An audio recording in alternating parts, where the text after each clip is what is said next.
Talaga sa elevator. Hi guys, hello. Ito, tingnan niyo kung paano ko hilutin yung lalamunan. Minsan nga yan, pag stroke ka, hinihila pa yung dila. Yun hindi nyo alam. Ito lalamunan. Yan ang hinihilot ko. Para yung sipon mo, bumaksak siya pag ano, may itulak papunta sa bituka. Yan mga kahilot O yan Walang sakit kasi nahilot ko ito kanina eh. Ayan, ganyan.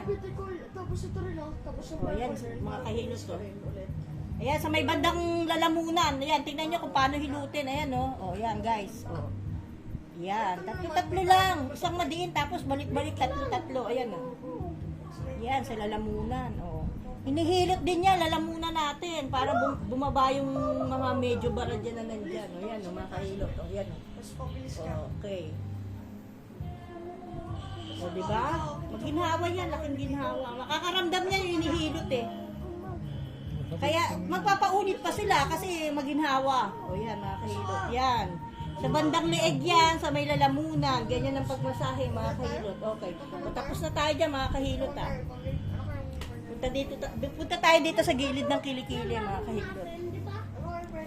Ayan, dito tayo sa gilid ng kilikili. Tapos natin konti para makita yun. Yan. Dito tayo guys. Ayan Tapos ako si Shane. Si Olive. Saglit lang yan, di naman matagal para hilutin mo na, abutin na ilang oras kasi tagiliran lang ito. Kaya mga kahilot. Tatlo lang, hindi kailangan ng marami. Importante na napadaloy mo yung mga ugat-ugat na bara-bara. Kasi minsan, pag meron kang hangin at lamig dito banda, ito hinihilot ko na to. Pag meron kang hangin at lamig dyan, nagiging cause na parang nilalagnat ang isang tao tsaka parang nangangatog. Hindi na siya pwedeng magpahangin dahil sa electric fan. Dahil nakakaramdam siya ng hindi maganda.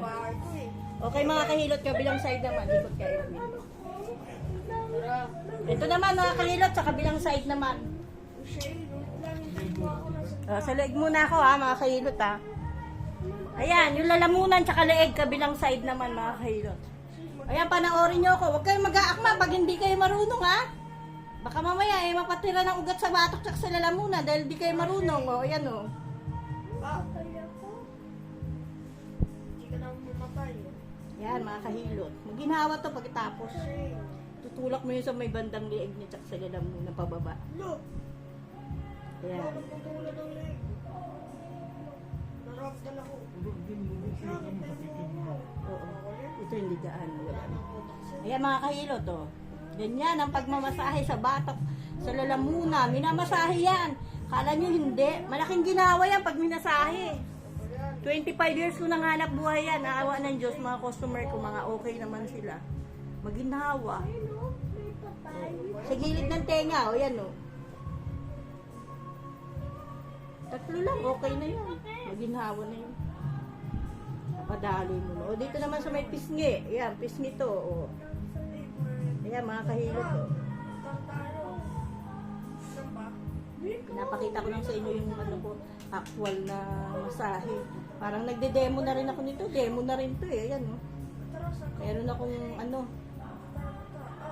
modelo. Ito ang modelo ko. Kliyente ko. Pinala nyo ba to? Nakita nyo yung mukha. Laking tao Pero mani-mani lang to sa akin mga kahilot. Dito na ako sa braso. May gilid ng kilikili.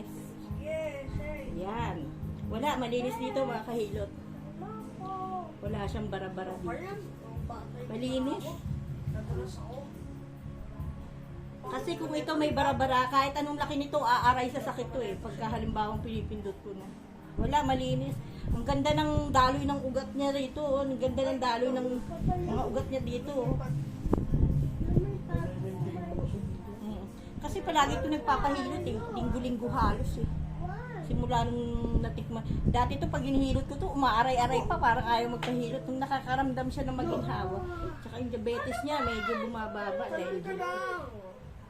Kasi nagpa-function, nalalabas yung sugar. Yan. Ayan, kahilot. Okay. Okay, bye-bye. Tapos na kami. Sa dibdib naman ho kami. Sa tiyan. Bye-bye. Tsaka sa may paa sa harapan. Bye-bye. Like and share. Follow, like and share po. Share lang po, mga kahilot. Okay. Nakakuha kayo ng tips pagde-demo ko ha, mga kahilot ha.